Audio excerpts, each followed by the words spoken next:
Dear eTwinning Schools, welcome to the annual conference for eTwinning Schools.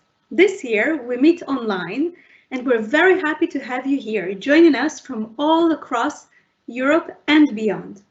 This year we focus on one of the elements which are not only crucial in normal settings, but become especially crucial in times of change, such as the ones that we're living through today. So this element is leadership, or more precisely, shared leadership. How can we embed shared leadership approach in our schools, as it is an integral part of the eTwinning school concept? Without further delay, I would like to invite Ms. Cécile Clercq from the European Commission Director General for Education, Youth, Sports and Culture. Cécile, the floor is yours. Thank you, Alessandra. Thank you. And welcome to you all, my dear eTwinning Schools. It's really a great pleasure to welcome you all to what has become now an annual eTwinning Schools conference. Before anything else, I would really like to start by saying thank you to you as teachers and headmasters. Thank you for your efforts that you put into your work for connecting Europe and beyond, classrooms at the time. Thank you for continuing to do this during this current situation, a situation where this kind of community is needed even more and is so difficult. I am, of course, referring to the COVID-19 crisis, which has had an unprecedented impact on our education systems, on our schools, on our students. Without any prior notice, you, teachers, your students, all of you had to adapt to new ways of sharing the classrooms without any advance notice, as I just said. And of course, the community, teachers in general were not prepared. And happily, the feedback we have from you, from eTwiners, is that you felt better prepared for dealing with this unseen situation, which erupted in such a brutal way. Of course, you are all familiar with digital tools, in fact, including a fact that may seem very basic, but that teaching online is by no means just doing the same class as you would on site. So there was also this connection you all have with the community, with each other. You have immediately started sharing experiences, tips and tricks, notably with the new dedicated eTwinning group on eTwinning in times of schools closure, to showcase the great work of this community. This group included testimonials of teachers, examples, collaborative online activities, tutorials on a variety of topics, and some practical examples of activities from selected projects. This group has been relaunched with a new name, eTwinning at Home and Back to School, focusing on blended learning, and already has over 10,000 members. And definitely with what is happening now, its function is not over yet. Another key challenge for you as teachers was also to avoid losing students. We were told by eTwinning teachers that they had this familiar space, offering students the opportunity to remain in contact with their class as a class, and that was extremely important to them. So in a nutshell, I think it shows that, as we all know, eTwinning is much more than a platform. It is a community of people working with each other and learning from each other. Now, there is another community in this community. It's you, the eTwinning Schools. There's about 3,000 of you now, if we call the various promotions. And let me say three little things about why you are so important, why your role is so crucial in the development of eTwinning. The first one is that with the eTwinning School mission, you really appear to be pioneers in implementing EU policy recommendations, and including those from the working group we have with the member states, with a view to meeting today's educational challenges, which, as you know, are in great numbers. You are practicing the whole school approach, shared leadership, which will be the focus of the conference. You also practice strong collaboration with networking, inclusion and innovation. So I can tell you that it's with great interest that my colleagues and I follow your involvement and the evolution of eTwinning Schools and also events like this conference. Another item that I would like to underline is that eTwinning Schools, as you may know, were at the core of the 2019-2020 monitoring exercise. So this shows that we really wanted to learn more about what are your strengths, where are maybe still some weaknesses, how can we identify where support needs to be more granted to you, to identify also needs and adjustments that need to be taken at systemic level to fully leverage your potential. So we did that exercise by combining a survey, so the quantitative approach, and we had above 1,200 answers corresponding to more or less 56% of all eTwinning schools, and also a qualitative approach with 6 case studies about 6 eTwinning schools, and you will hear more about this in the panel discussion that will take place on Saturday morning. So I invite you to read these documents that are or will be sent to you soon. You will see that there is an executive summary of the report, but as the eTwinning schools, I invite you to read the full report that will be available soon, and really would be extremely interested to hear your feedback about the findings, and we will come back to that as well at the end of the conference. Maybe just to mention here something that the analysis of the data confirmed, it's the assumption that eTwinning schools have and exploit a combination of factors, and these factors include the presence of committed teachers and principals, which is of course an asset, but can also be sometimes a weakness when these committed individuals are changing. So this is also part of the work to try and ensure this sustainability independently of the persons. It's a very difficult task, of course. The strong interaction of the school within the local community, this is also in line with the whole school approach. The availability, the willingness to go beyond traditional methods and pedagogies. This is your willingness to innovate. You also have a strong predisposition to the usage of ICT in education. All this is grounded as well on experience and lessons learned in international projects. You also have a firm commitment to include students with special needs and diverse backgrounds, as shown in the inclusion aim of the mission statement. You also have a tendency to consider students as partners in learning rather than passive recipients of teaching practices, and a strong participation in different professional development activities. So where do we go from here? This is my third point about you, eTwinning schools.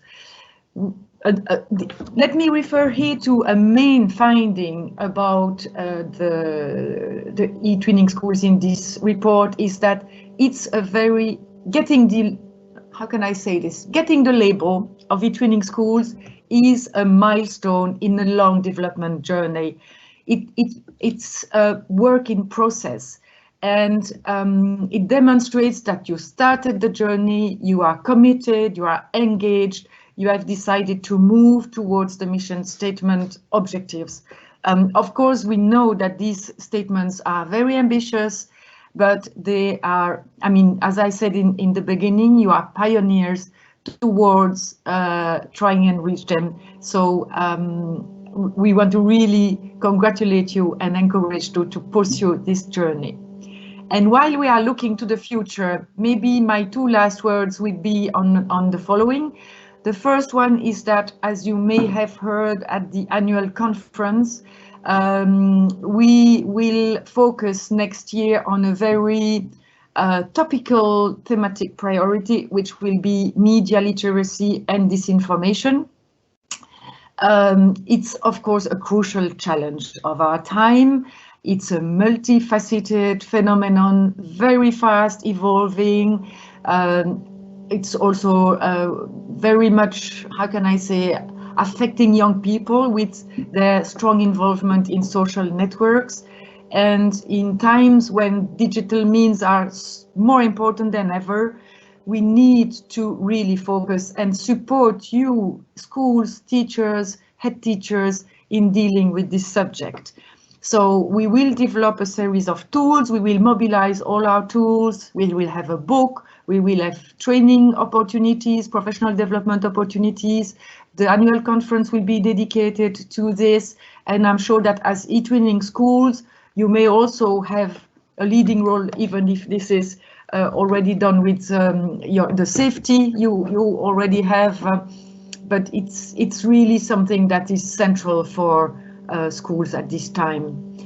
The second item in relation to the future is that, of course, the Erasmus program, our flagship program that is supporting eTwinning, will continue. We are in the final phases of negotiation with the Parliament and the Council, and we are working hard to find a political agreement so that the new program can start as planned next year. I can already tell you that the new program will focus on inclusion as well as on the green and digital transitions. We want a program that is accessible to all, that is from small to large organizations, and not forgetting citizens with a variety of socio-economic backgrounds in urban and rural areas. The new program will put emphasis on mobility as well as on the digital dimension, and we want to promote more blended mobility. My colleague Christian Vukilic will tell you more about it where we stand on Saturday morning. So, eTwinning and Erasmus Plus are EU success stories. You have supported each other and your efforts have benefited so many learners across our continent. So again, I want to thank you a lot for all these commitment. Together, we will continue to develop eTwinning and inspire other schools with the eTwinning School label. This will also help us in a very important task, which is to further embed eTwinning in national education systems. This means also growing our beautiful community. So I'm looking forward to hearing more about you and receive your feedback, questions, suggestions in this conference activities and beyond. And I wish you a good conference. Thank you.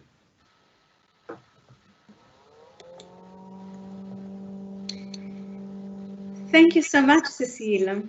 Now I would like to invite our first speaker, Irene Pateraki, Monitoring and Pedagogical Manager in the eTwinning Central Support Service, to give us an overview on the eTwinning School mission.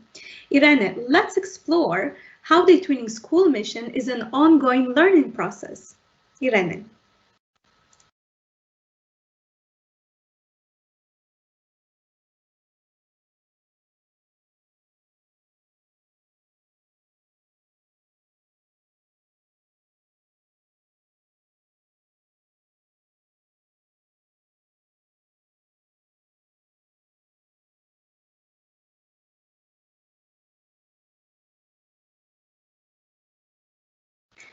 Irene, I think there is a slight technical problem and we cannot hear you.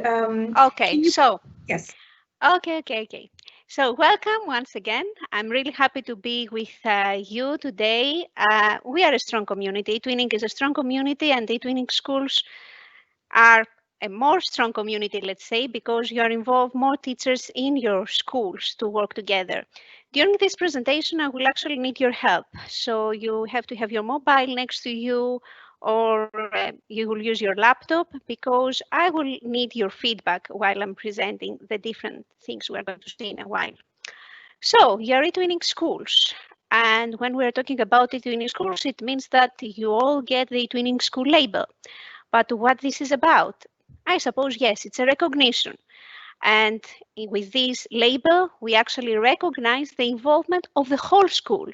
So it's not just one eTwinner doing projects, but it's a whole school that they work together with your school leaders, with the staff, with the students, towards the same direction, which is the eTwinning School mission that we will explore in a while. But apart from recognition, actually is a developmental journey, because now you got the label, your journey starts. And this journey goes to many, many directions. It's a progression. As an eTwinning school, you are recognized at European level as role models for other schools. You inspire other schools. You help to the future development of the action. You have a high visibility at European level, and you are recognized because you are experts in digital practice, e-safety, innovation, creative approaches.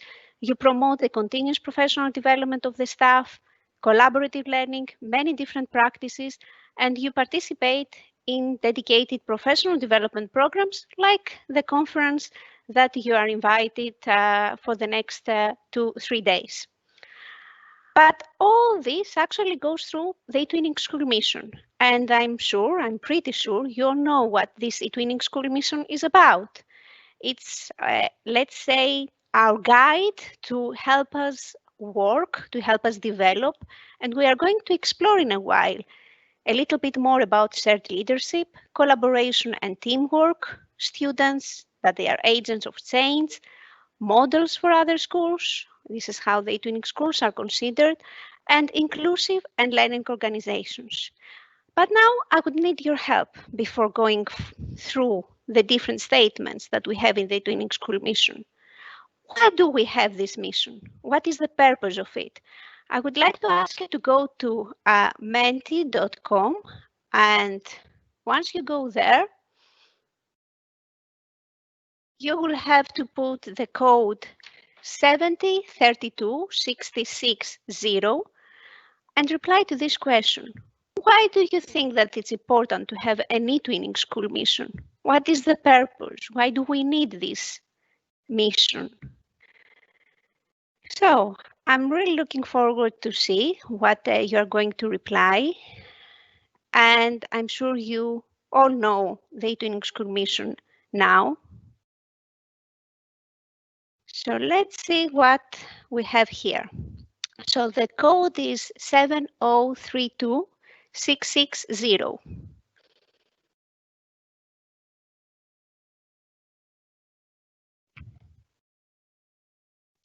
And you can see the topic because I see like also in the chat. So I'm waiting. So it's a continual development. Okay. Why we need this mission? Is it important to have something to refer to, and why?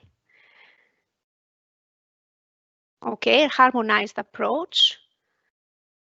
I see the answers are coming, so I'm happy everything is working. So we have with us 347 participants. I'm waiting at least 100 answers. Synergy, connection, exchange to ensure a good collaboration among schools in Europe. Progression, shared objectives, more collaboration. So collaboration, I see that is really important for you. A guideline for the road ahead, which is actually true. A roadmap for our school, I like that. eTwinning, improve teaching quality. The mission is a guiding statement and it is an important motivational goal to strive to a school. It guides the way. So I see answers are keep coming. Professional development, it's a guide. So we all agree that it's a guide. It's something that connects us, that makes us understand how we will work and we will develop together to develop further schools engagement. So I think, yeah, more or less, this is what we're talking about. And I will go through also the comments and you can keep writing comments there. So going back to the presentation, and I will need your help again in a while, let's go and see and explore a little bit more about this eTwinning school mission. So the first one is that eTwinning School has a commitment to shared leadership.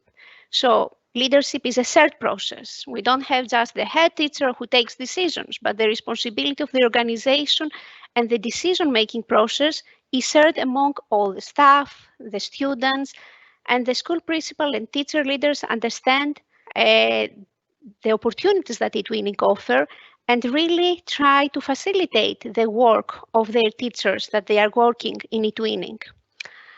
So, what do you think is shared leadership?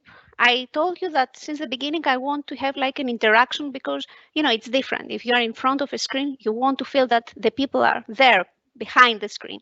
So go again to Mentimeter, and I'm going now to put the second question here.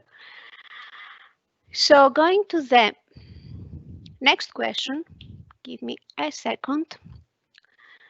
So what is shared leadership for you? What are the three key words for shared leadership? And I'm not going to go to details for that because we are going to have our next keynote, Kay Livingston, who is going to go really deep on the topic. But I would really like to have your first initial thoughts of what is shared leadership for you. Three key words that you could think of about shared leadership. So shared leadership, the first word comes is teamwork.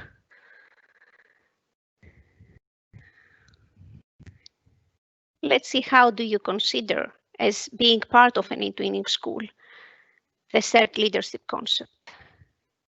Collaboration, responsibility, independence, motivation, a process. I see many answers are coming. That's great, and that's why it keeps changing. And I see that the collaboration actually is the most important for you, the key word for shared leadership. Empowering others, commitment, collaborative decisions, innovation, sharing, exchange, solidarity, finding examples. I'm really happy because now I really don't feel alone. I feel I have people in front of me that we are all working together. Clear tasks, sharing the way to success, trust, commitment. I like these words. And exchange and engagement. So I think we got a little bit the idea. I liked also, I saw somewhere it's a vision. So I suppose a shared vision. Thank you very much for your replies. And going back,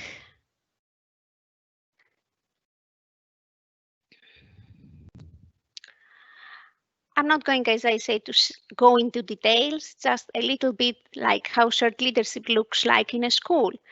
Learners are in the center of the school work. This is the school vision. They follow the school vision. There is structured collaboration and interdependent work. So something that you already mentioned when I asked you.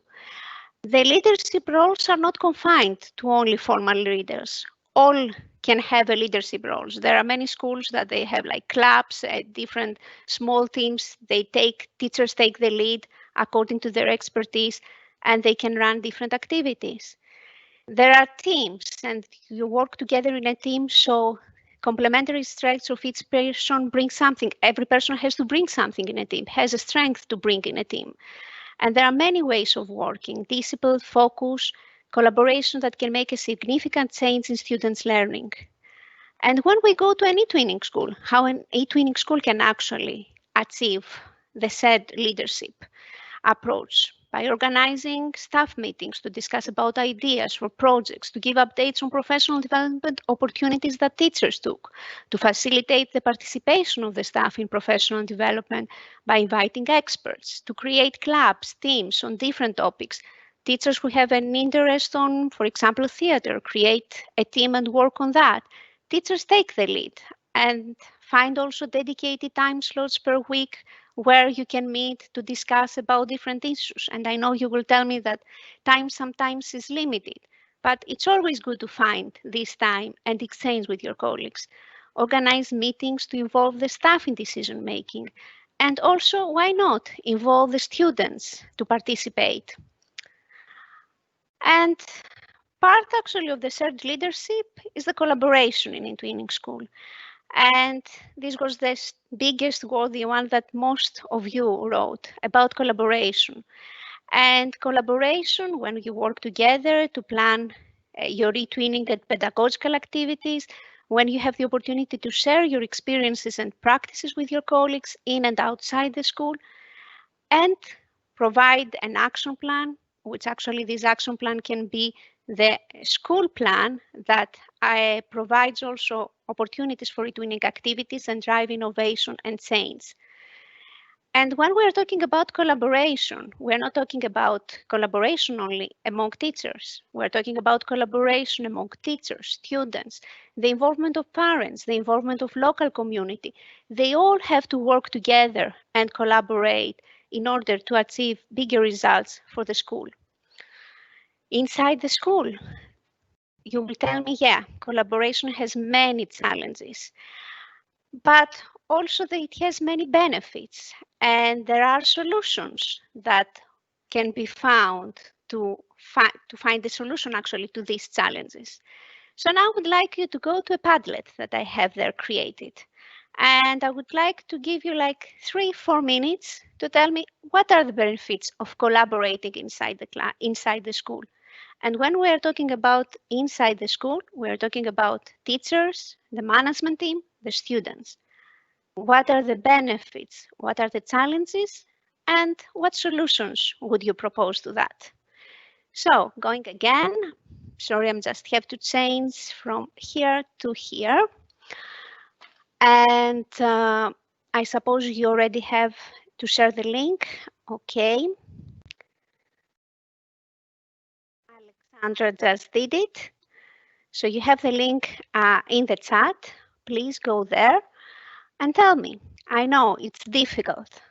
Collaboration is difficult.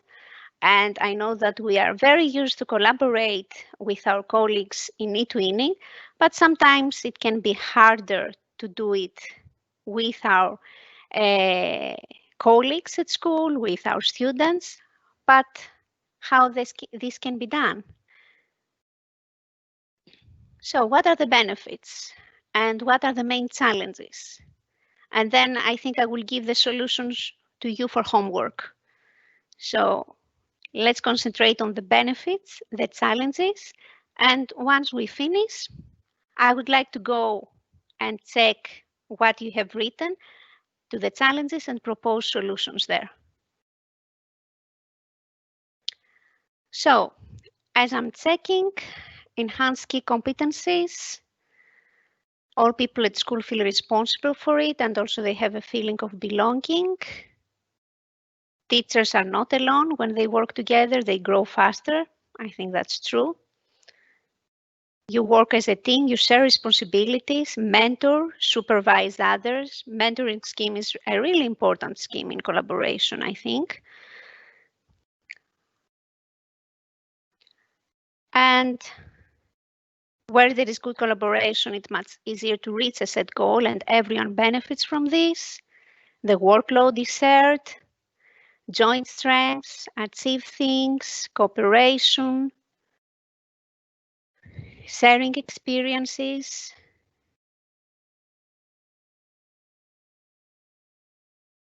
More ideas, more time. And if I go a little bit to check at the same time the challenges, people have different opinions.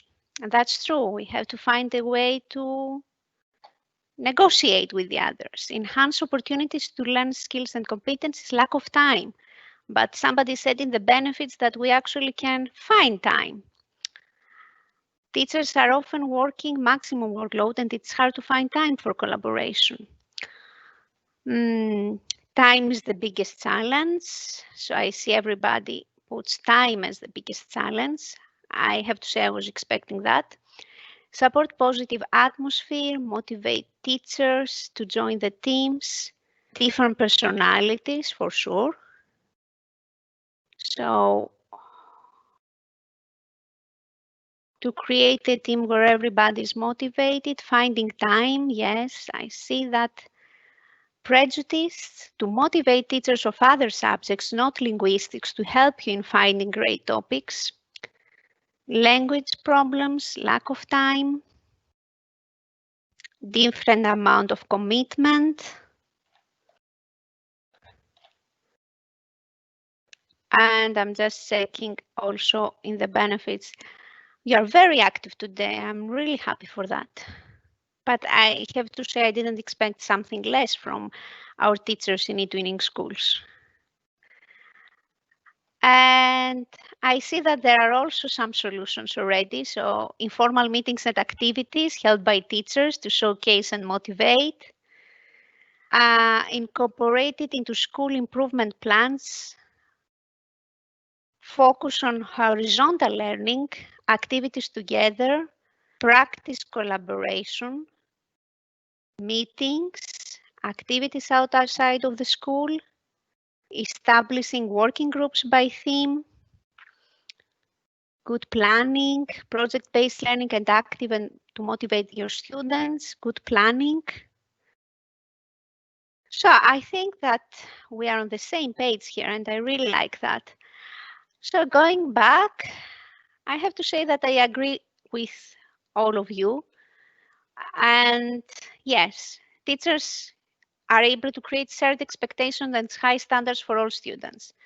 And you can continuously reflect and improve your practices. You have more access to resources because then you share. I mean, I found a great tool on creating a poll. And if I share it with my colleague will not have to lose time to find something similar. So we help each other. Teaching is improved because then you have new ideas, activities. I mean, thinking together, more ideas are coming. So it can be only helpful and a really good opportunity. But yes, challenges. Challenges are also established systems. We are used to work alone. I think that we are used, and I know from when I was a teacher that, you go to your classroom, you just want to do your lesson and then finish your lesson and go away. So we have a bit like to find a way to solve this issue and break this established system. Lack of time, but imagine that if you invest on time to try to see how you collaborate with the others, then you are going actually to earn more time because then you will have the support of your colleagues and you won't need so much time to do all the things you had to do by yourself before. Redefinition a bit of the school culture from teacher isolation, as I said, to teacher collaboration. Sometimes we're a bit afraid to open our doors to others. We feel that we're going to be judged and,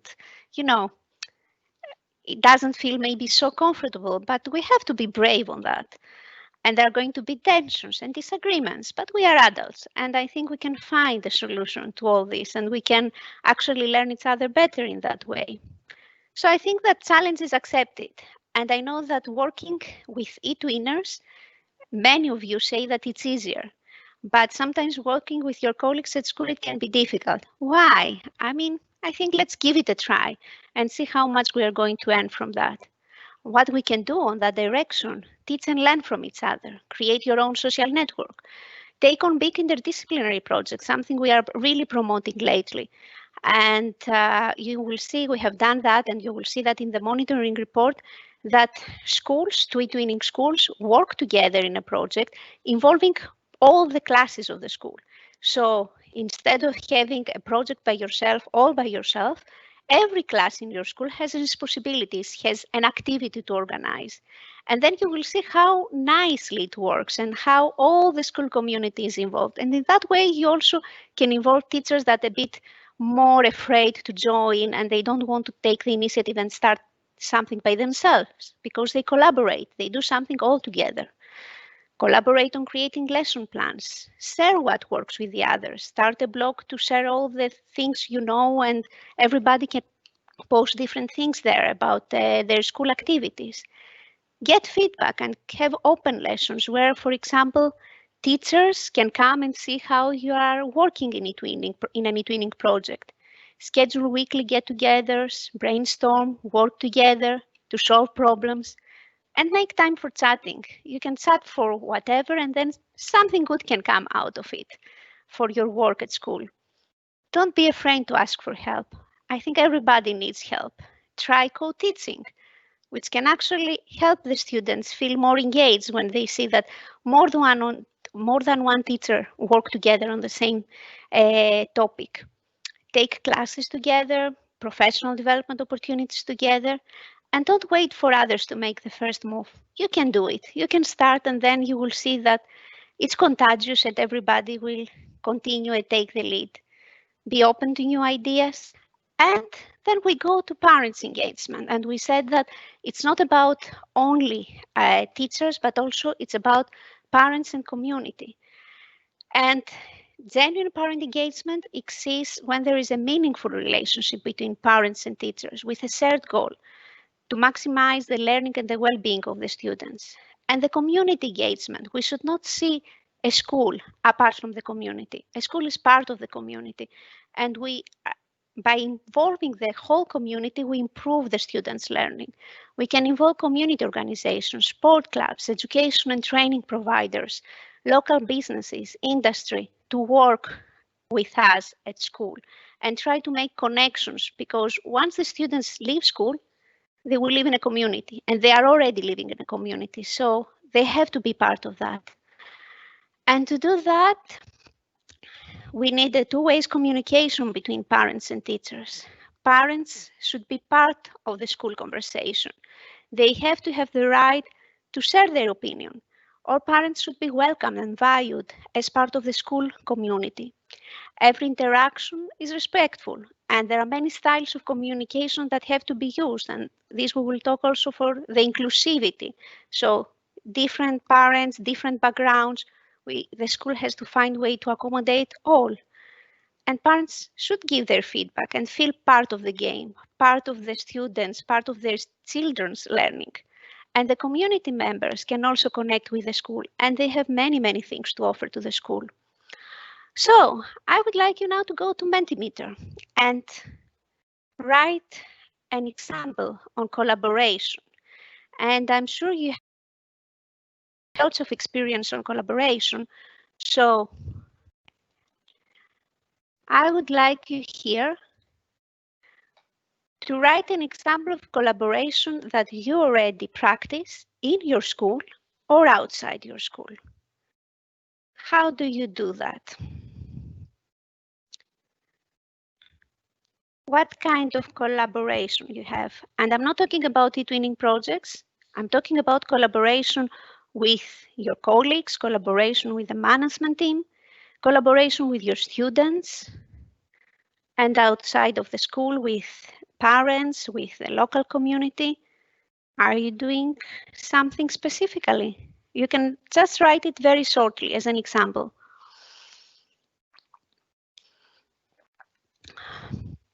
So I want not general examples. I would like something specific.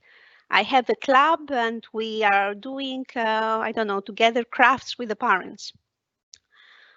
So, community center for Roma kids, the organizations you're working.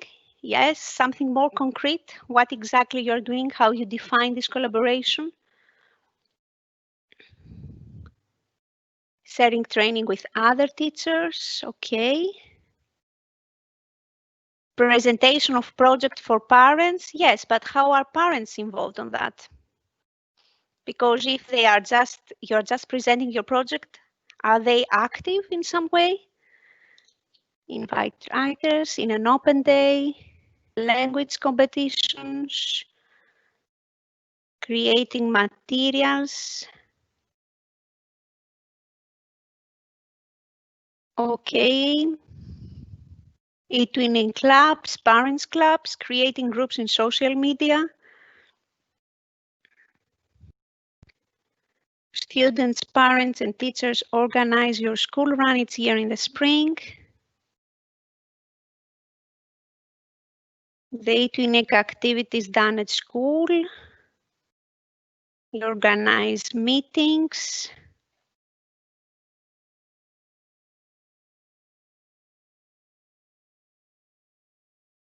citizenship, a new subject in Italy. Okay, but it taught by all teachers of the classroom in a disciplinary way.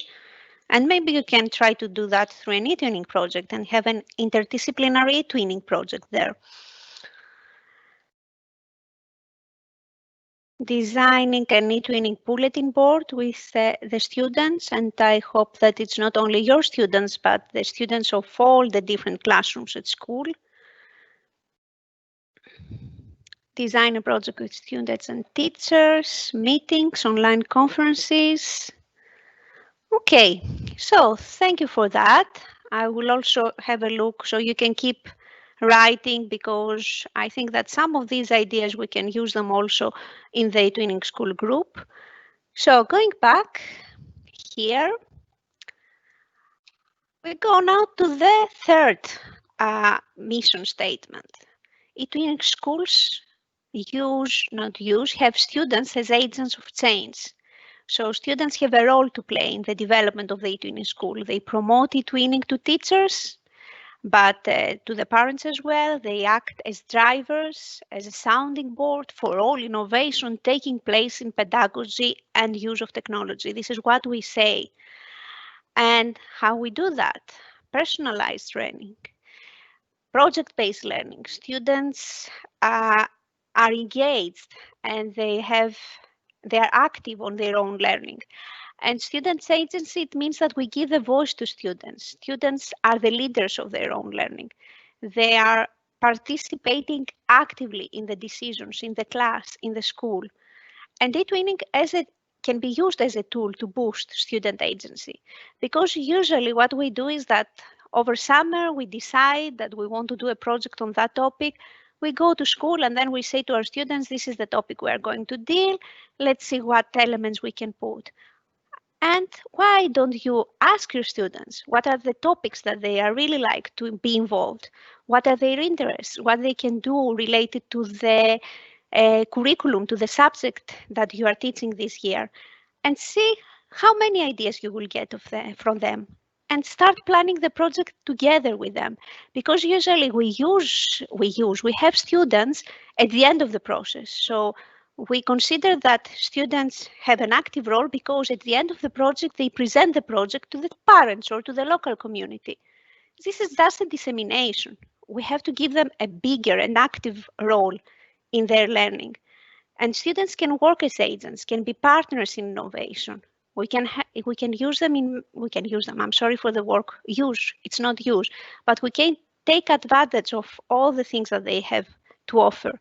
They can be ambassadors, they can be promoters. And here are some ideas. So decision taking, as I said, for projects. They can train other teachers about eTwinning if they know how to do a project and how to use a twin space. I think these are the best teachers. So you can ask them, can you help our colleagues to understand how eTwinning works? They can run workshops at school for the use of ICT. I'm sure that they know many tools through eTwinning and they will be more than happy to help on that. In parents' meetings, to use them as promoters with local authorities. Yes, for sure, to give them opportunities to showcase their work, and they will feel more honored if also during the whole process of their own work they had an active role there, take part in competitions. Then another idea is that older students can coach younger students from their school or a nearby school. You can create a student council, you can have student ambassadors. I think that we can rely a lot on students and we can do many things with them. So try a little bit more to involve them in all the things you are doing at school. And going now to eTwinning schools are model for other schools. And it looks really like big, so that you're committed to play the role of ambassadors for other schools in your area, to promote, to disseminate, by having open days, information briefings, mentoring schemes. And you are responsible for that at eTwinning schools. And how you can do it? By organizing training courses for teachers and students in your school, by updating your website to inform community for all your eTwinning activities you are organizing. You can participate in events, educational conference to disseminate the work of your school. Organize training sessions for the schools of your area. There are many schools. I'm sure that they are not all aware of eTwinning, but you have a role of telling them what is the importance of eTwinning and what things they can achieve, and all these things about the European collaboration and how many opportunities they have. For example, now, as you know, we have opened the eTwinning School Label application, and there are teachers, there are schools who are eligible, and we have seen that they open the application and they don't finish, they don't complete it. Maybe they need help. You can check if you have schools in your area that they may need your help to complete the application and submit it in order to become an eTwinning school as well. Then at school, you can create a nice eTwinning corner to showcase your work, you know, in the entrance together with the school label you have. So people, parents, local community, whoever visits you at school can see what is happening there. And organize open days with presentations, and all the different things you are organizing. And now we're going to the last mission statement, where we say that eTwinning schools are inclusive and innovative learning organizations. And when we are talking about inclusivity, it's in every level, students of every ability, of every culture, involving, of course, the parents, the wider community. And we're talking about a whole school approach, a whole school working together as a learning organization. And you can use eTwinning to support and deliver the curriculum, to use different innovative pedagogical methods, a variety of approaches, collaborative learning, flexible approaches to learning, and learning spaces. And here I would like to share with you this nice circle, the integrated model of the school as a learning organization that was developed by OECD. And you can see that there are 7 dimensions and underlying key characteristics that are intended to provide practical guidance on how schools can transform themselves into a learning organization. And I would advise you actually to have a look in this report. Of course, we don't have the time to go in details, but you can see that the quote here, what quotes as a school as a learning organization, is a school that has the capacity to change and adapt routinely to new environments and circumstances, and its members, individually and together, learn their way and realizing their vision. And if I take one of these 7 elements, which is establishing a culture of inquiry, exploration, and innovation, we will see here that these elements actually include that staff wants and dare to experiment, to innovate. The school supports and recognizes the risks that the staff is taking. And the staff engages in form of inquiry to investigate, to extend their practices. And means that you have an open mind to do things differently. You are not afraid to do things differently. And this is how eTwinning school people have to think about. Problems and mistakes are seen as an opportunity for learning. We are not afraid. We are humans. We will make mistakes, but we know that we will learn from these mistakes and we will improve. And of course, students are actively engaged in this inquiry. And this can happen again if we involve parents. So at the beginning, maybe, you know, all these different activities, all these different things, all the different things we are trying to do may have like a bit of concern from parents that they are more used to the traditional teaching.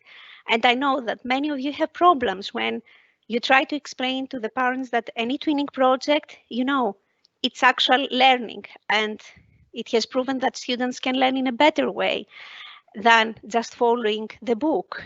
So you may need some time to convince the parents of your students, but I'm sure that at some point they will understand all these benefits and they will support you, and you have to involve them in this process. Then you need to explore the special talents of your students. For example, the ones who have learning difficulties, and involve them in activities. And we have many examples as well from students that they were very quiet in the classroom. And actually, you can see that in one of the videos of the prize winners last year. The boy said, I had problems, I was very quiet, I was very shy. And through an eTwinning project that I saw how good I am in animation, I felt really confident to talk, to discuss, to interact. So there are many things we can achieve there. And invite experts, organizations from the local community, organize talks, debates, get ideas from them. And I know that we are saying that, yes, we're doing so many things as eTwinning schools, but we need support. And we totally understand you need support. But you can also take the initiative. You can come in touch with your ministry, with your National Support Service, the Directorate of Education, and say, we'd like to organize on-site training sessions with school advisors, with eTwinning ambassadors. We want to show all the things we can do. Please help us. Please promote the work we are doing. And don't forget to participate in professional development opportunities, to stay updated, to implement innovative methods in your teaching. And most important, don't be afraid to dare. We are used on a specific way of working, and sometimes we feel like it's difficult to go outside of our comfort zone. But I think it's a good opportunity to go outside. And if you have the support of your colleagues, then this can really make you feel better, stronger, and take, the lead and do things together. So this is all from my side, but I would like you, before we finish, to ask you a last question. This is how we see the eTwinning school. This is the eTwinning school mission.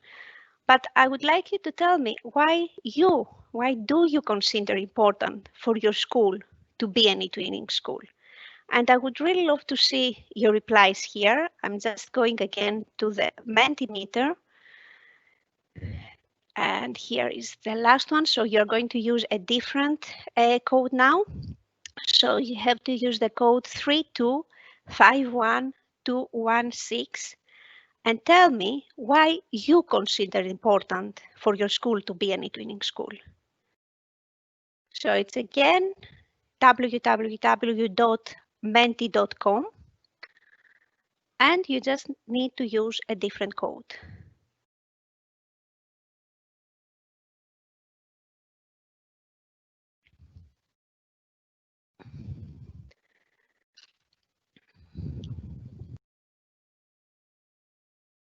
And as I'm waiting for your answers,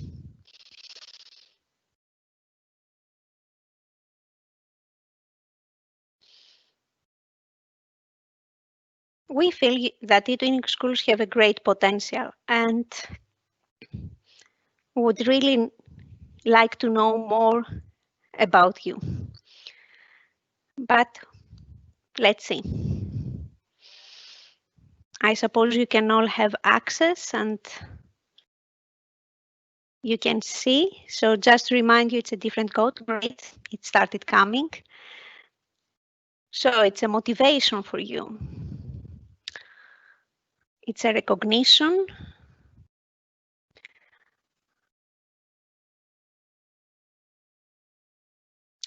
I like the work development, which is a bit smaller there. Always improve, broaden horizons, innovation, fun, community, prestige, a new experience. It's an innovative school following the 21st century skills, being example for others, open to the world, unity, quality,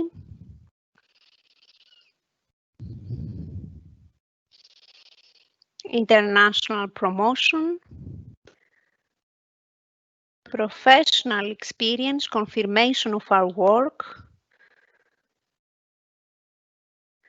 So I see that for you is more motivation, and I would like, before leaving you, to take with you also that it's a development, and I would like you to see it as the beginning. Yes, it's a recognition. You got a label.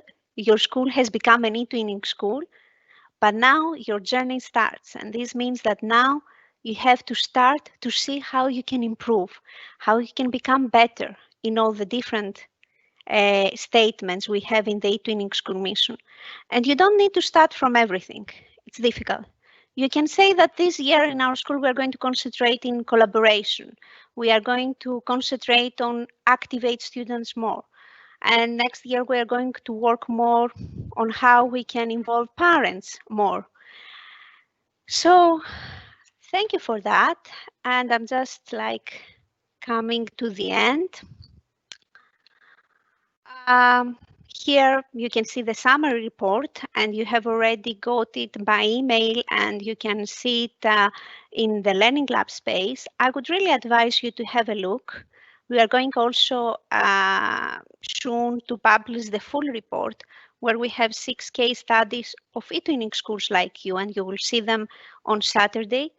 I think it will give you a little bit a better idea of what is happening in the eTwinning schools, and also can give you some good examples that you can actually use and implement in your schools.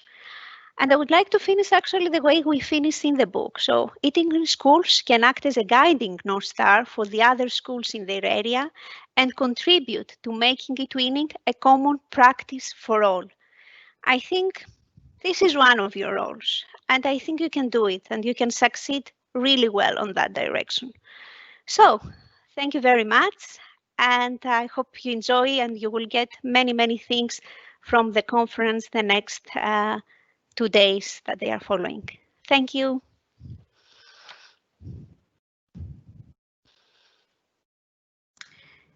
Thank you so much, Irene. Thank you so much. So now I would like to invite a special guest. Our special guest today is from across the channel, Professor Kay Livingston. We're very honored to have Kay with us today. So Dr. Kay Livingston, let's hear a bit about Kay. So Dr. Kay Livingston is a professor of educational research, policy and practice at the School of Education, University of Glasgow, Scotland. She has worked closely with policymakers, teachers, and key educational stakeholders at international, national, and local levels for over 30 years. Throughout her career, her work has had an international focus, and she has led numerous projects and in-service courses for teachers, school leaders, and teacher educators, in collaboration with colleagues across Europe, funded through European programs. She is a member of the European Commission's Education and Training 2020 Working Group on Schools, and was previously a member of the Working Group on Teacher Education. From 2007 till 2012, she undertook a secondment as a Director International Research and Innovation at Learning and Teaching Scotland, Educational Scotland. So basically the Scottish government the governmental agency responsible for curricular development and supporting and improving education. As a director, she was responsible for innovative projects in a wide range of areas, including teachers' professional development, leadership and mentoring, international education, digital literacy, curriculum development, and educational change and improvement. She collaborates regularly with policy officials from ministries of education in EU countries and research and development projects. She regularly works with European SchoolNet and is currently involved in policy experimentation project researching digital formative assessment with pupils, teachers, school leaders, and other educational stakeholders in different European countries. Kay, we're very happy to have you with us today. And please, without further hesitation, welcome you to give this keynote speech. Thank you, Alex. Can you tell me if you can hear me? Yes, Kay, we can hear you and we can see you very well. And can you see my PowerPoint? Exactly, we can see your PowerPoint very well. Good. Well, welcome to everyone. And I would like to thank all of you for the role that you play as school leaders and as the members of shared leadership positions and across the school, for all the work that you're doing, the same way that Cécile was very conscious of the role that our school leaders play in our schools across Europe and beyond. I would like to thank you because we live in very challenging times. Just as you heard from Alex there, my work in relation to international collaboration has been central throughout my career. And I would like to begin by telling you a bit about how that career path actually has come from engaging in collaboration with others across Europe and beyond. Some of you out there might recognise this picture. If you're in Finland, you'll realise it's the beautiful lakes around Tampere. And way back in 1991, I had an opportunity to go to an international conference, and everything changed from that conference onwards in relation to my career. I had the opportunity then to engage in collaborations with colleagues. I then went on to continue to engage and to lead the then communities projects that were happening in the 1990s. And that completely changed my career path. And during this presentation, I'll tell you a little bit about the document you can see there in terms of teacher and school leader careers. And you'll see the different signposts there. And I am perfectly clear in my own mind that I wouldn't be in front of you today had it not been for engaging in international collaborations through the European programmes. I had the opportunity to move from being a teacher into coordinating international education, and here I am presenting to you today. So I feel as if I'm steeped in international collaboration, and I certainly commend your engagement in eTwinning as part of the process of how we bring internationalisation to everyone.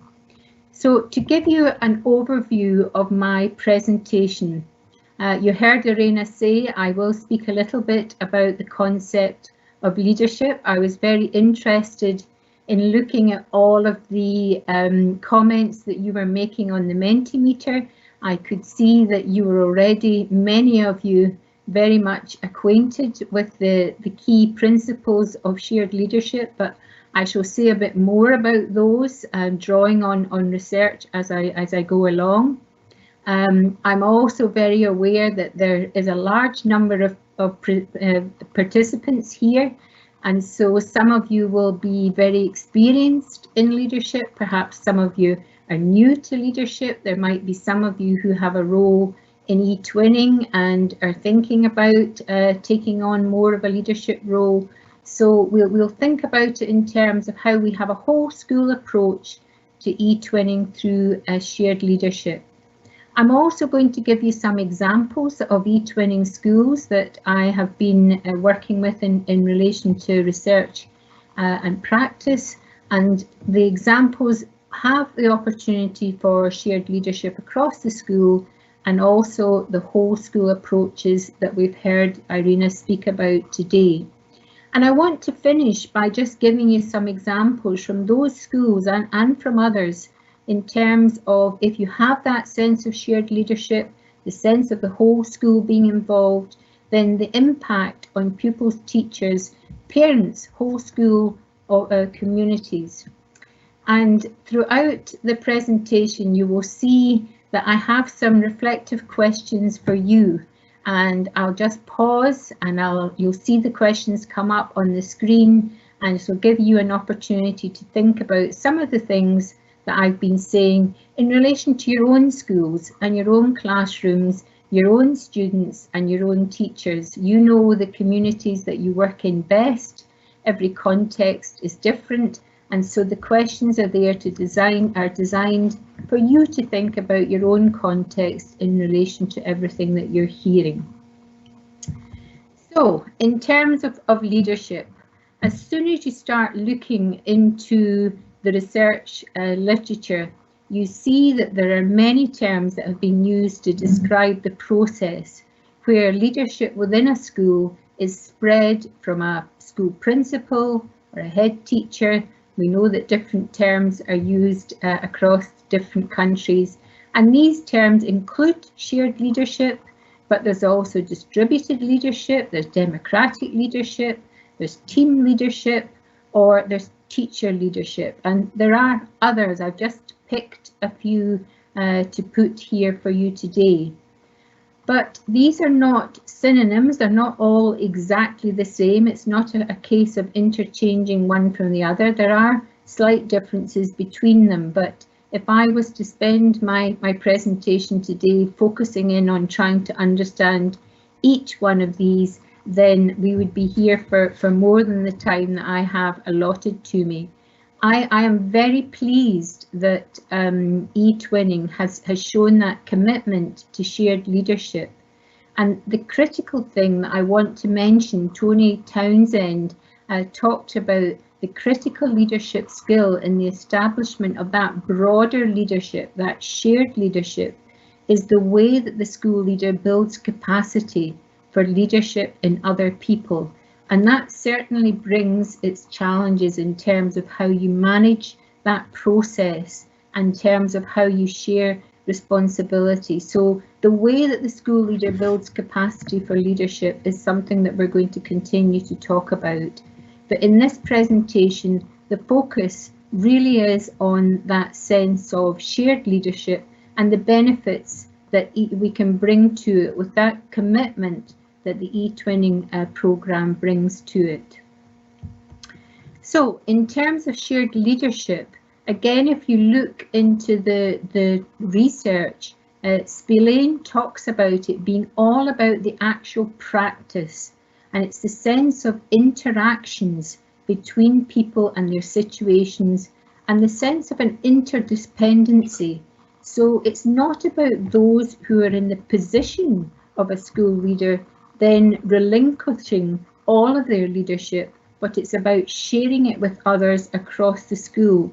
And you'll hear me say more about the importance of the continuing commitment of those that are in leadership roles, and also how they go about their leadership practice in terms of the way that they help those interactions to happen between people. So the leadership practice typically involves multiple leaders, some with and some without formal leadership positions. And the publication that I showed you in the introduction there, that really came out of the working group on schools, the European Commission working group on schools, we had some discussion around the representatives from across the European countries about the sense of formal leadership and those that are in leadership positions. So you can read that if you're interested, and you will see the link to that document in this PowerPoint. Interesting in terms of the kinds of metaphors to help us to think about what that might actually look like. A wonderful term in terms of Spillane's research, he talked about an interactive web of people. And if you think of that spider's web notion, where we're all connected by threads and we're all dependent on each other for that beautiful image in terms of being able to make it possible. And another term that I think is a really interesting one is Supervitz's notion of a lattice of leadership, so that you have vertical leadership on the one hand, and on the other you have that lateral framework. So the sense of if you think of a piece of cloth where you have the warp and the weft, then they come together to make that lattice of leadership. But the point is that sense of the reciprocal interdependency between their actions in terms of being able to have an impact on improving the learning not only of your students but of your teachers and your whole community. So again, looking at the work of Hargreaves and O'Connor, Andy Hargreaves is obviously a name that many of you will be familiar with in the world of research. The shared leadership through collaboration, and I saw that again in the Wordle that came up in Irene's presentation. Collaboration was in the biggest words in the middle of that that Wordle. They talk about collaborative professionalism. So it's that sense of us as teachers, as professionals, and creating a stronger and better professional practice. The sense of shared responsibility for how we connect to others, how we collaborate with others, and how that impacts on the school. Having said that, we know that as school leaders, that is challenging in terms of the human characteristics of some of the teachers and some of our students and some of our parents within the school community, that some are more willing to collaborate than others. And what Hargreaves and O'Connor point out is that the collaboration may be strong or weak, it might be effective or ineffective, it might be emerging or mature, and it's undertaken in one way or another. So collaboration doesn't just happen. It is one of the roles of the school leaders and the school leadership to make that collaboration happen.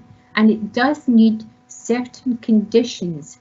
And again, I saw in your Wordle some of those words coming up in terms of the conditions that we need in schools and between schools for a strong collaborative professionalism to happen in reality. And this is a very interesting quote because it really comes from and it points to the kind of conditions that we need in order to make that strong collaboration happen. And I'll read it in terms of the joint work of collaborative professionalism. So the joint work of everybody to make this collaboration happen is embedded in the culture and life of the school, where educators actively care for and have solidarity. And solidarity was one of the words that you put into the Wordle. Solidarity with each other as fellow professionals as they pursue the challenging work together. Not necessarily easy, it's all about building relationships both within the school in order to have that shared leadership and between schools when you're cooperating and collaborating in your eTwinning programme, where they collaborate professionally in ways that are responsive to and inclusive of the cultures of their students, themselves, the community and society.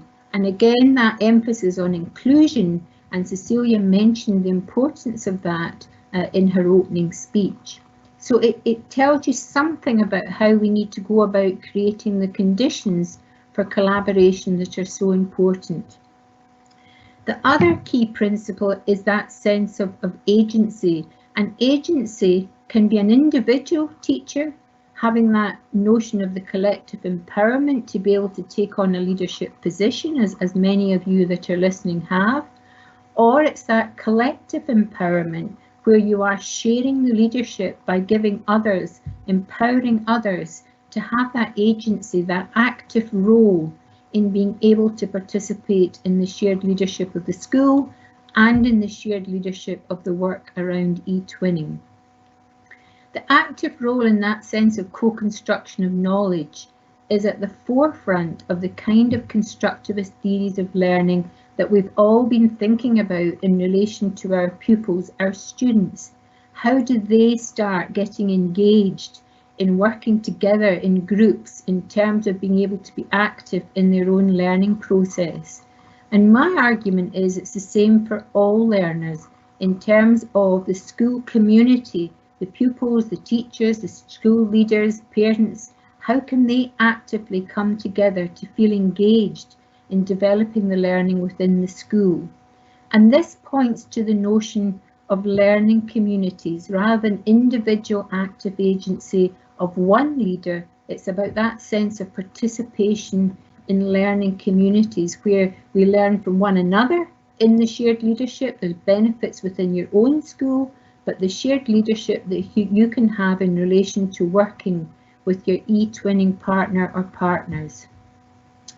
So in terms of the conditions for a whole school approach, under the right conditions, what we see from the evidence that school leaders can transform the performance of their school by creating these powerful learning communities. And the task of the collaborative leadership is, how do you go about making that happen? How do you foster that organisational learning? And it is through that sense of shared understanding. It's about clarity of purpose. It's about actually sharing with one another what's going to happen and being clear about how it's going to happen. And one of the things that again came out of the European Commission Working Group on Schools was another publication that was called Teachers and School Leaders in Schools as Learning Organisations. And you can see the link to the School Education Gateway where that document is. And what it said there was a prerequisite to the success for the school as a learning organisation is a culture of trust and shared community.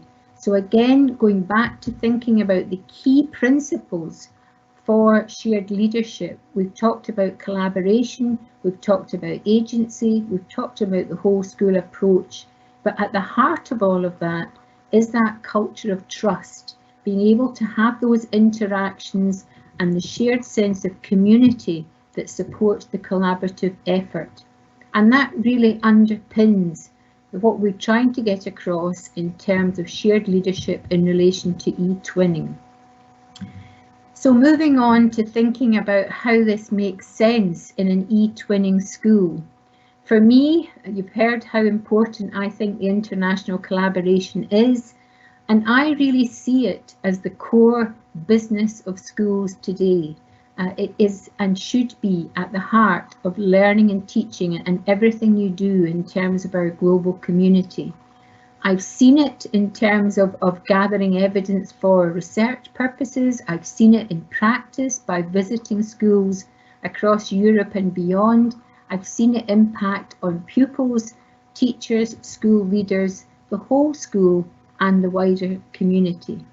And the key for me is moving the work of eTwinning or engagement in the other European programmes from an activity that is perhaps at the edge of the school curriculum to it being at the heart of what you do. So I'm just going to give you a little self-evaluation task for a minute. You'll see on one side, this is what it's not.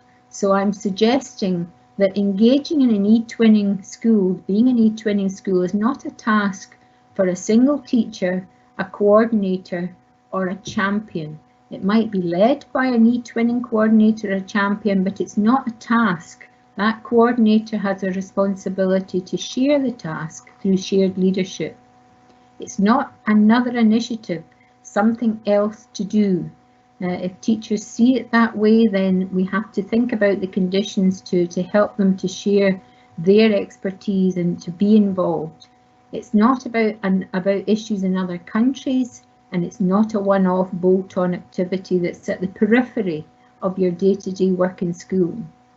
On the other side, my argument is it's about a whole school approach. It should be embedded in your school policy and practice, and it really needs the support of the school leader as well as shared leadership at all levels.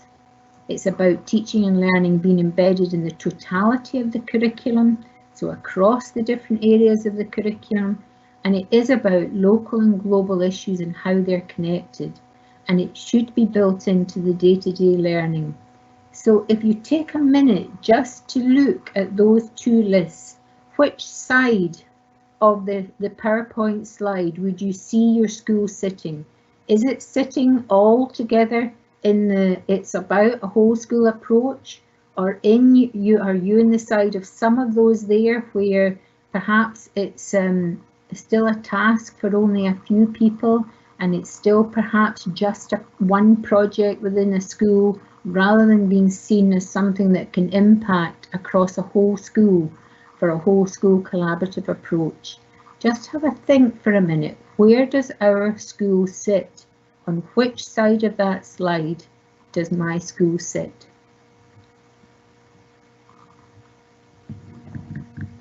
I can't see the chat, but I'll ask Alex, to have a look. Just put into the chat if you think that you're on the side that it's all about whole school approaches, or do you think that there's some way to go yet, and what are the challenges that still arise for you in terms of moving it from perhaps a project that's seen as a school as just another project, or is it a whole school approach? Yes, Kay, so from the chat, I see that some people say that it's hard to share enthusiasm with colleagues. So even if they try a whole school approach, it's very difficult to share enthusiasm.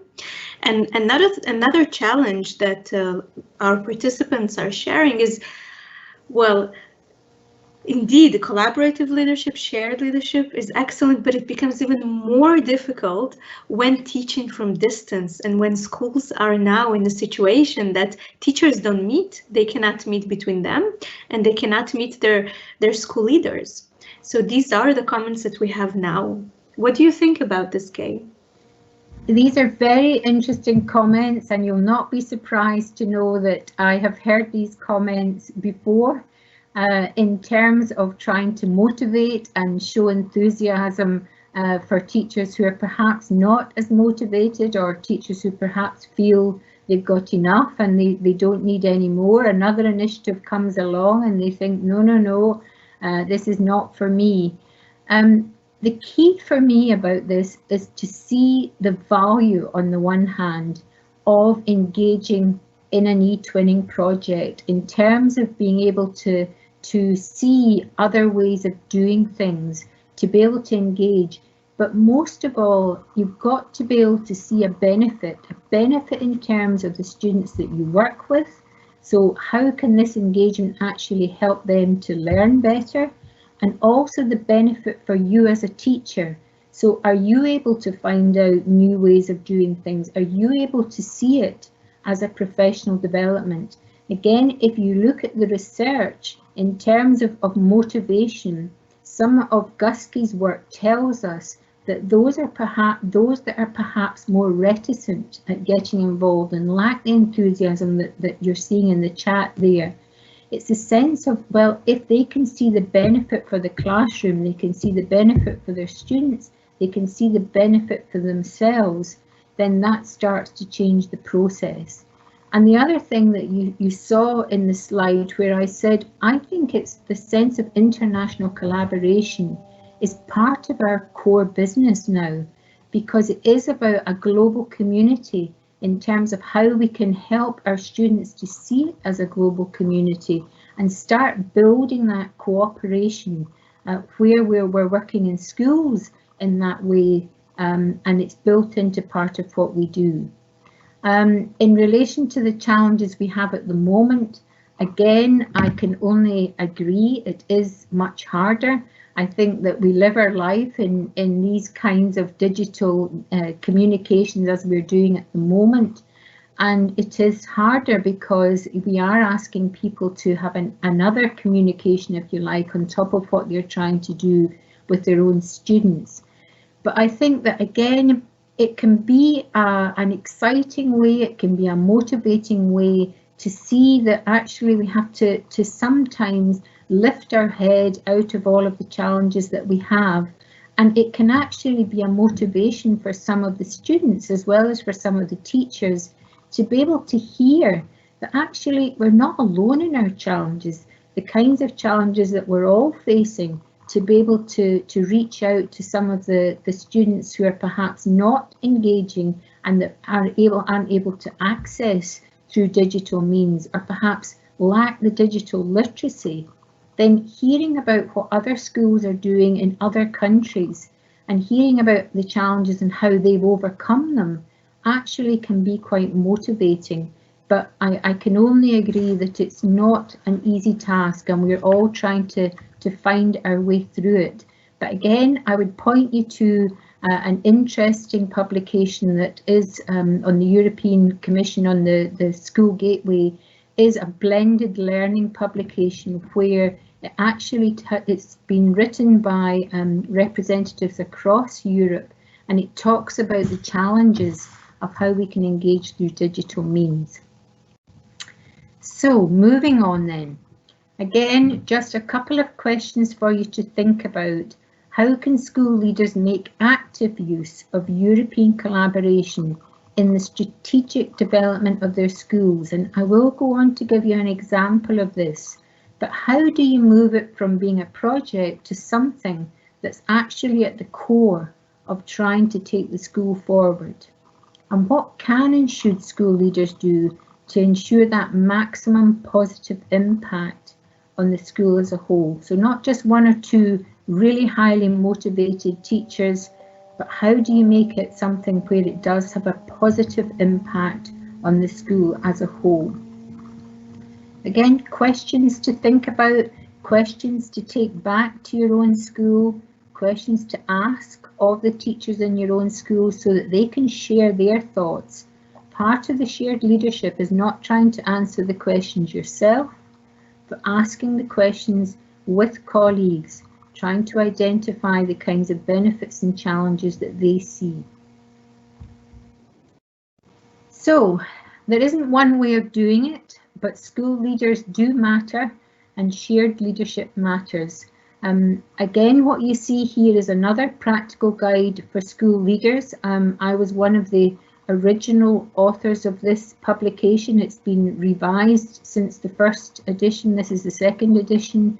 And again, it's on the School Gateway. So some of what I'm saying about whole school involvement, you can read more about in this guide. It's not just about eTwinning, it's about the Erasmus Plus programs in general, but there's a lot of examples that draw directly from eTwinning schools. The characteristics for success, the sense of leadership commitment, and by that I mean those that are in the positional leadership role, either as a school principal or as the head teacher. They have to continue being committed. They may share the leadership with others, but it's not about passing it on and leaving it to others and not seeing it as part of that strategic way forward for schools. So you need both. You need the commitment from those that are in the positional leadership, and you need that sense of shared responsibility and shared leadership. I talked about the clarity that is needed in terms of what the responsibilities are. When you share leadership, you need to be clear about who is doing what, and they need to be clear about that. I heard time coming up in Irene's presentation, that one of the aspects was the difficulty of finding time. Again, if it's not seen as something that's extra and is always being pushed to the periphery, but it's part and parcel of what you do on a day-to-day basis, then again, it becomes time that you're talking about curriculum development within a subject or within a particular process. It's not additional time, and you'll see an example of that. The school is a learning community in terms of everybody needs to see these benefits that I talked about, and the whole school approach, which I'll talk about, needs strategic planning. And just to give you a sense of how you might start that planning, it's looking at each of these aspects in terms of the motivation and commitment. We recognise how important that is. Agency was one of the key concepts. So how do people feel that they have some ownership of what's going on? It is about developing knowledge and understanding. So the benefits around some of the key topics, whether it's digital literacy or whether it's within arts or maths or whatever it happens to be, what are the aims in terms of the student benefit that you're trying to actually take forward? How do you build that sense of communication? Because it's how schools, there are small schools, there are large schools, but they all need that sense of communication so that everybody that's involved in the school, across the whole school, including parents, the whole school community, how do you actually give a sense of what's going on and what's possible and the kinds of things that they can get involved in? The assessment, curriculum, pedagogy and assessment. One of the things in relation to the examples I'll give you is setting the challenge of actually being able to have some way of being clear about what the impact is. So we're engaged in eTwinning, but actually, how do I manage to be able to say, what is happening in relation to the benefits. So it's being able to think of a strategy of being able to measure, and I put inverted commas around the word measure, because we're not talking about some of the statistical measures, but we're talking about alternative ways of how we can do that. Accountability and improvement in terms of the clear roles and responsibilities. As soon as you share leadership, then you have to make sure everybody knows what they're doing. So you can use this to think about how the whole school has to think about whole school planning in relation to your eTwinning project. So again, just some questions for you to take back to your school. How is the eTwinning programme going to contribute to the education of your young people? For those that are perhaps not necessarily motivated, if that's the first question where they think about their students and how it might help them, then you may find that they see the value in it. And what will the impact be? How will you know what the impact's been on teachers, on parents, on pupils and the whole school community? So to give you some examples, I was asked along with colleagues to undertake a piece of research to actually find out what was the impact of engaging in some of the European programmes. It was a British Council project that was actually undertaken in Scotland, where we went out and asked schools and collected data. And I've chosen 2 schools that were involved in eTwinning. Part of the reason that the British Council wanted us to do this project was to look at the impact on pupil learning, particularly in relation to closing the poverty-related learning gap, and to see if there were advantages in relation to how that learning was being improved through engagement in the European programmes. So just to give you a sense of this particular school, it's a primary school. It's situated in an area of multiple deprivation. It's very recently involved in eTwinning. It's only within its 2nd year of being involved. The school had already tried to be involved in an international partnership through eTwinning, and unfortunately that partnership didn't work. You'll see the comment that's made there in terms of getting involved, that they were keen to get started, they were really enthusiastic, but then it all went a bit flat. What this school leader has said, there was really nothing got off the ground, and it was fairly disheartening. Communication was a real big problem, so we were disheartened, but we weren't defeated. So this school understood very clearly that an eTwinning relationship is a relationship, and also that not all relationships work. So it was the very first time they tried to get involved in eTwinning, and they could have been completely disheartened and decided that actually eTwinning's not for us. But in fact, because they thought that this international collaboration was so important for their school, they wanted to persevere because it was part of their strategic plan. They were in an area of multiple deprivation, and they wanted to actually lift the opportunities for their students. And you'll see again, the school leaders are saying the opportunities are fairly limited for children, for families. So we were seeking to do something that's different, something new.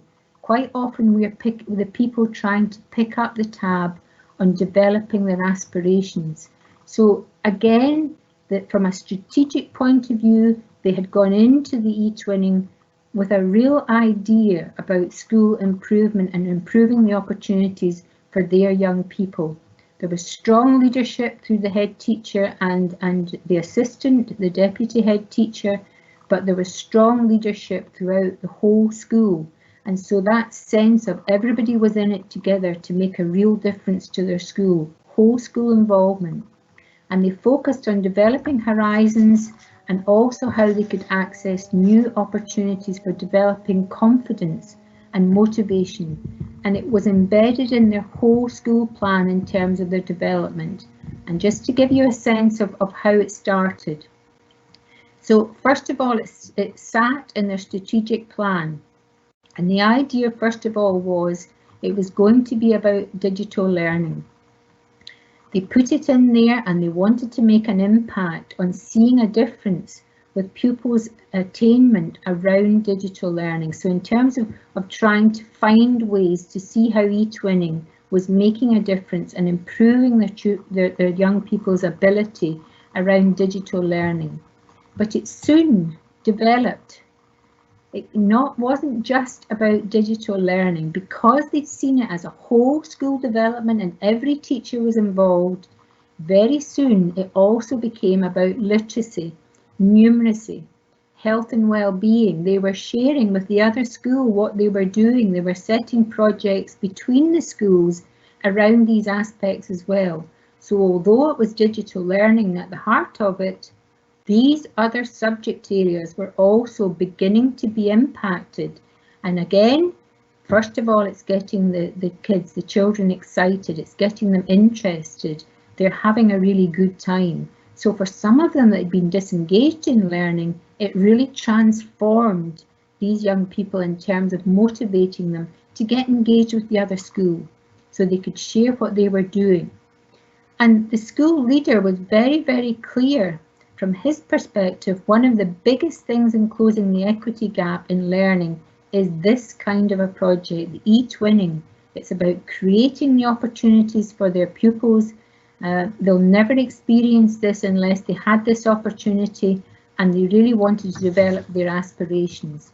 It's a big world out there and you can be part of it. It opens their eyes to it. And so the importance for the whole school in terms of being able to make that change was invested in the whole eTwinning programme. So just one more example from that piece of work that we were doing. The second school that I want to just tell you a little bit about is a secondary school, large secondary school in a city context.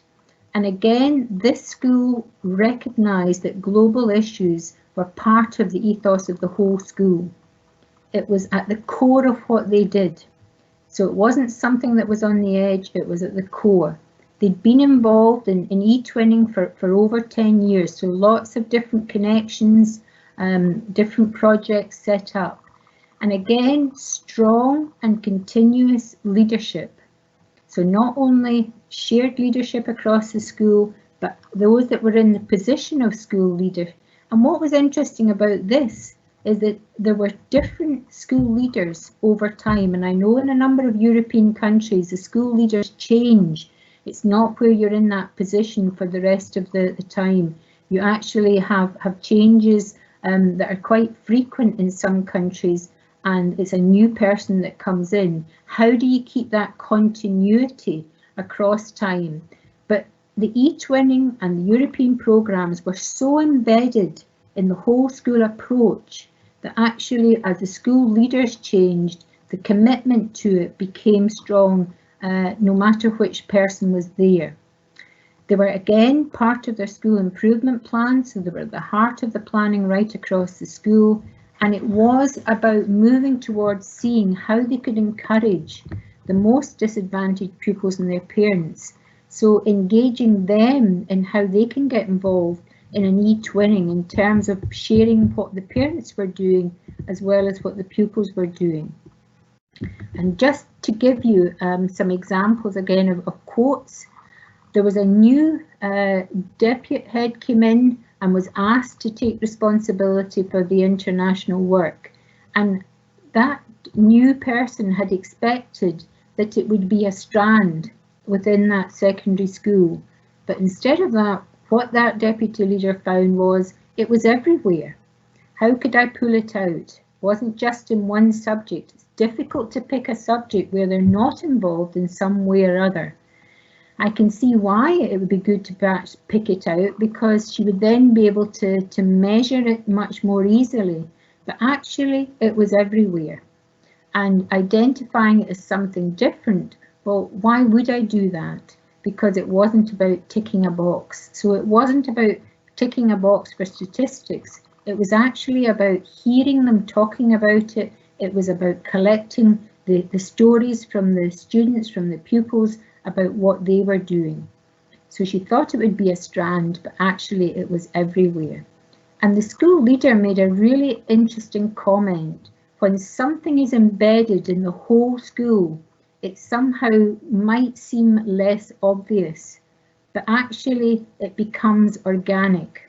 So no longer was the school leader having to always be the one that was motivating the rest. The school was engaged in these various programs and all the collaborations with different schools across Europe and beyond through the motivation of the whole school.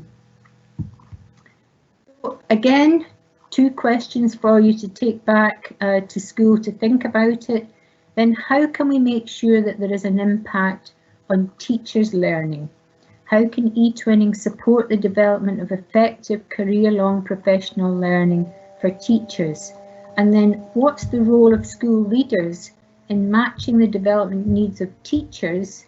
So teachers that want to get involved for their own professional learning, how can that also be aligned, matched in some way with specific things that the school wants? So if you use the example of the primary school, they were interested at first in digital learning.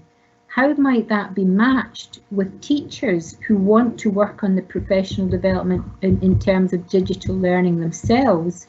How that might they be matched in taking forward a specific project where both the teachers and the students are being able to develop their digital learning through that collaboration with another school. So just to bring together some of the impacts again from the research in working with gathering evidence from the schools, these are the kinds of things that really offer powerful learning opportunities. That sense of engaging in a new learning community, it's about seeing how schools in different contexts, in different countries, can actually have the opportunity to learn from new ideas. It just causes you to stand back and say, they're doing that in a different way. You know, perhaps it causes me to think about, well, why do I do it this way?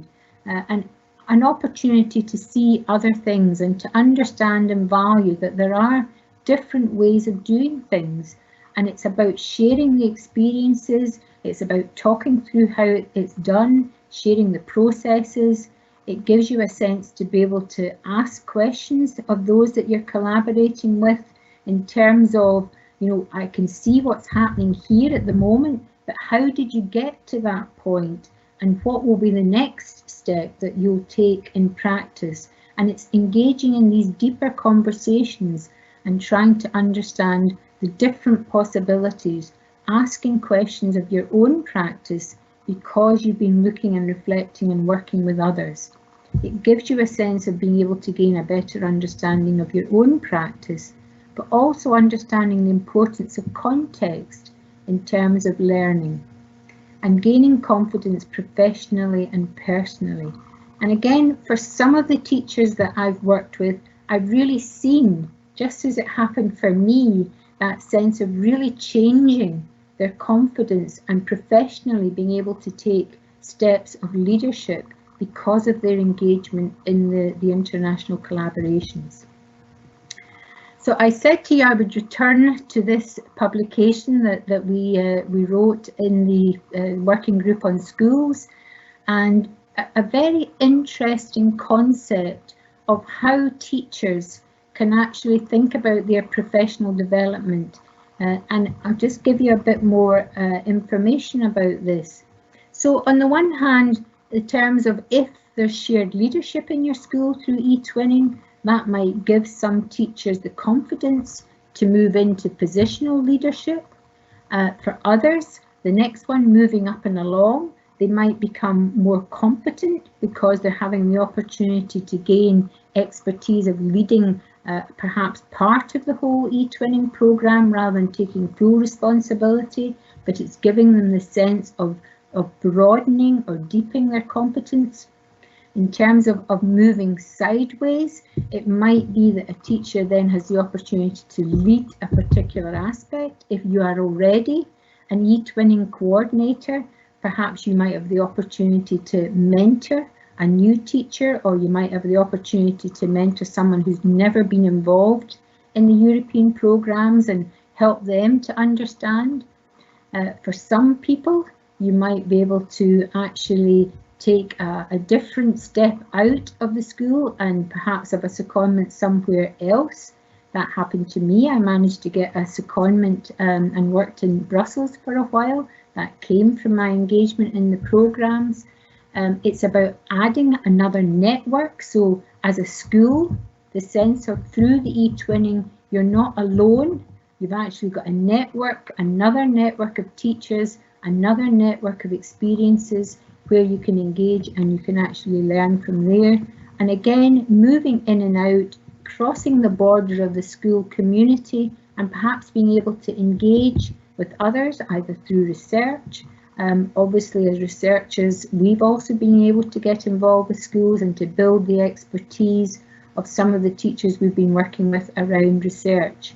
So again, just taking you back to that slide, if you're interested in looking at the sense of career pathways and the different ways of being able to take steps that perhaps you haven't thought about before, there's examples from a number of European countries about the kinds of things that perhaps are possible, then again, the link is there for you.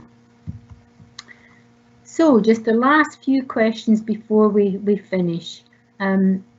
Taking back the questions to your school about exploring the advantages of eTwinning and how that international collaboration can help involve the local community and parents in the life of the school. And again, what impact can the participation have on the whole school community? I want to finish with one of the school leaders' comments. There is this whole new ethos that simply wouldn't have come about had it not been for the international collaboration through eTwinning. The whole school had been transformed. Thank you.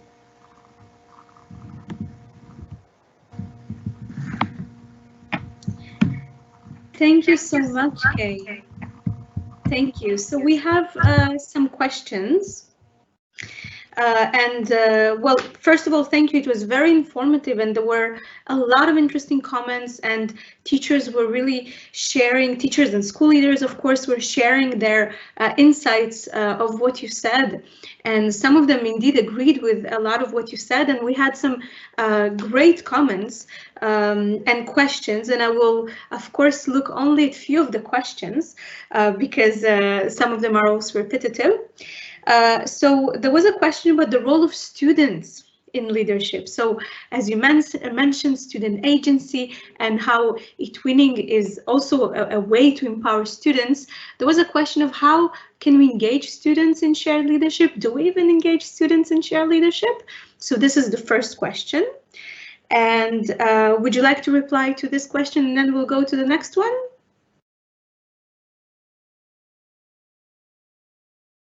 We cannot hear you, Kay. If you can just,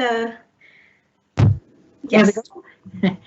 I think it's a very good question. And again, it becomes a really important point of a shared leadership because why not use the students? And I think that this expertise around digital literacy provides us with an excellent example. One of the teachers that we interviewed in the project that I was just sharing with you in a different school, one that I haven't told you about, when she first joined the eTwinning programme, she was very unsure about the live way of being able to share resources between schools. And she said, actually, in those days, I would have been much happier putting the students' examples of their work in an envelope and posting them to the school in the other country. And she said she really had to rely on the leadership of the pupils to help her really build their own digital literacy. And so the students felt as if they were empowered and they were able to support the teacher, and they felt ownership of the project because actually they were able to take the opportunity to share their work and actually take responsibility of how do we manage to share this, and even introducing ebooks to the teacher and being able to explain to them what an ebook was. So it was a really good example of the students having that sense of leadership in the project.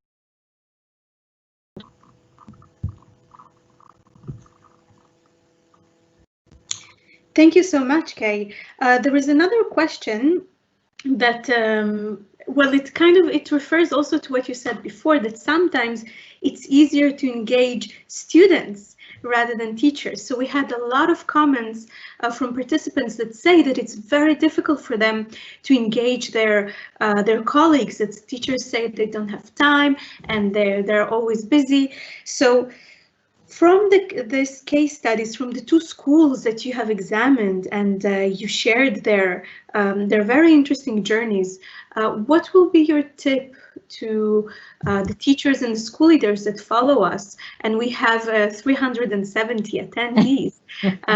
So what will be your tip? How can we engage more? How can we motivate teachers? Because sometimes it's much easier to motivate students to engage in the project, to connect to another school.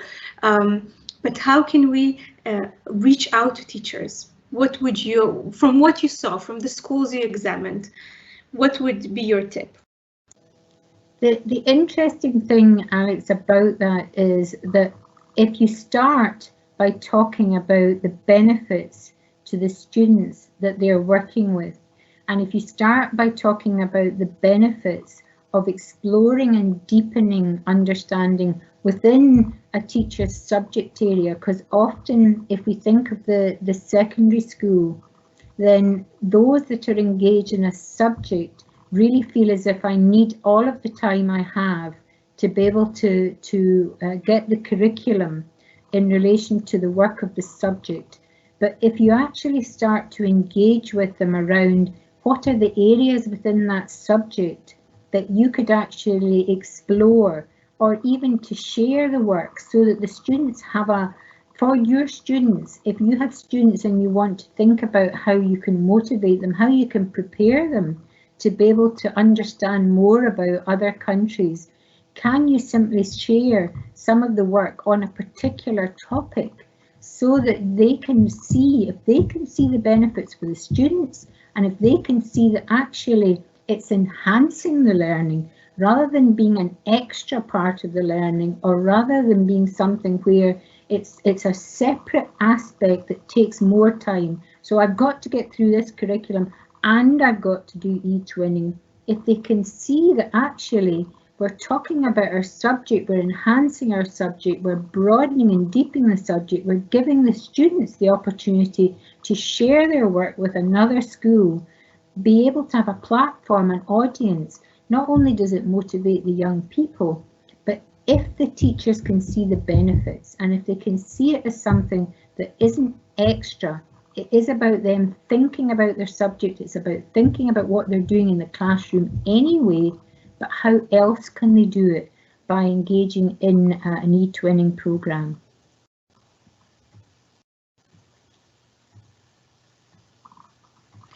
Thank you so much, Kay. I have another question, a very interesting question of what are the benefits that teachers gain?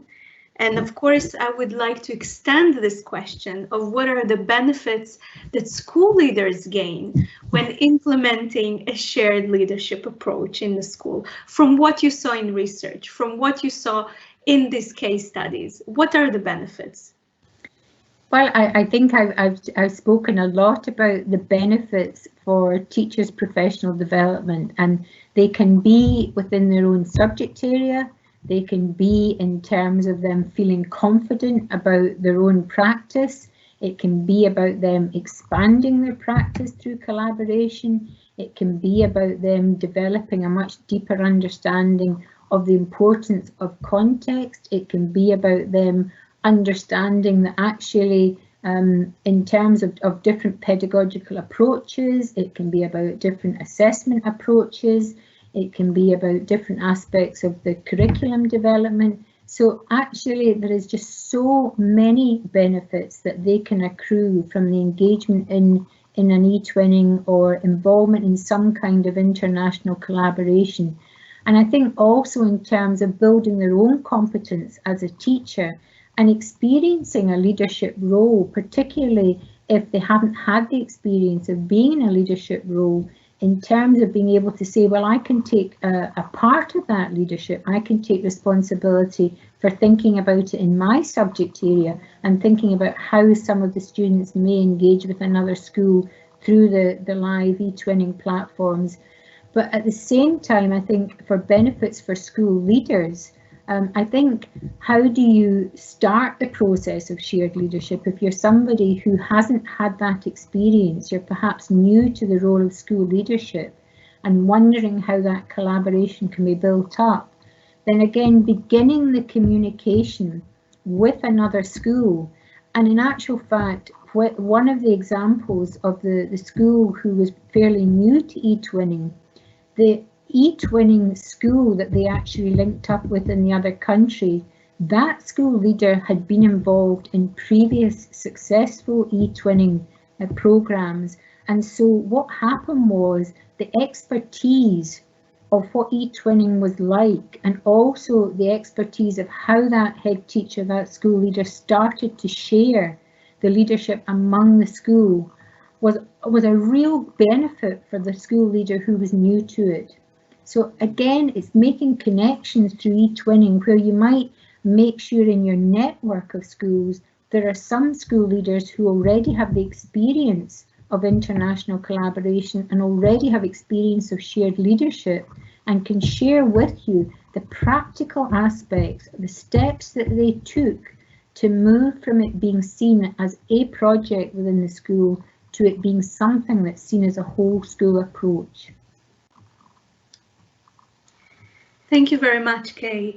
And the last question, we had a very interesting comment, and also you referred to that in your presentation, to continuous professional development. And I would like to ask you maybe to explain how continuous professional development can be linked with shared leadership, and actually how sharing leaders can empower teachers through continuous professional development.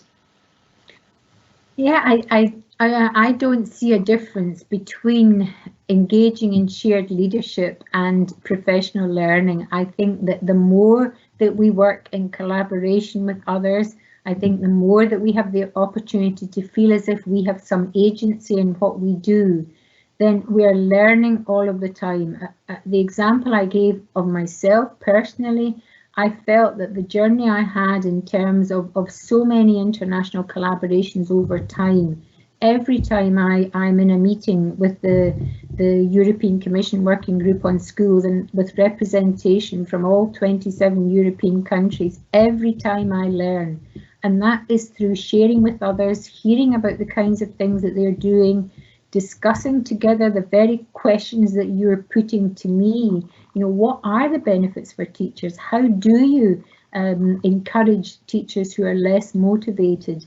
Those discussions, the dialogue we have between one another is professional learning. And more when you look at the research, the notion of professional learning within our schools and across our schools and these kinds of collaborative networks are more and more being recognised as legitimate forms of professional development. So when you're engaging with other teachers in your eTwinning networks, then that is a form of professional development. You're learning from each other, and also you're having the opportunity to ask questions about your own practice, and at the same time being able to perhaps hear about different practice that causes you to think about what you're doing, but also perhaps offers you something new. So for me, the sense of ongoing professional learning, continuous career-long professional learning through these kinds of opportunities goes hand in hand. I don't see them as two different things. I see it, shared leadership, eTwinning, international collaboration is professional learning, and it's professional learning for all of us. Thank you so much, Kay. I think in this last sentence, you really captured the essence of eTwinning, the essence as well of this conference, because indeed, as you said, sharing leadership, engaging in projects, reaching out to other schools, to engage in international collaboration, this is indeed a path from which we grow and from which we develop professionally, but not only as teachers or school leaders, but we also help our students to develop and grow and be open to the world. So thank you very much. Thank you for this excellent presentation, for very, very valuable questions as well that you have shared with us. Very interesting questions that school leaders and teachers can think about. So thank you for this. And I would like to invite all participants, so all the 374 participants that we had during the session, listening to first Cécile from the Commission, Irene from the CSS, and of course Kay, that gave us a very interesting overview, very detailed overview with specific examples from schools, but not only schools, but also research. Now I would like to invite you, dear participants, to our networking activity. So the networking activity, you have received an email with instructions. So please go to your email and check these instructions. In case you didn't receive the email, then you will end your journey with us here. So please check your email. We highly recommend you to join this networking activity, which was done for you by our colleagues from the Czech Republic. It's your opportunity to engage, though we're so far away maybe from each other, spread over 44 countries, but it's an opportunity to get to know each other, to learn from each other, and maybe make some new connections and start some great ideas between eTwinning schools. So I invite you to join the networking activity, and we'll see you in the upcoming days. Have a wonderful evening.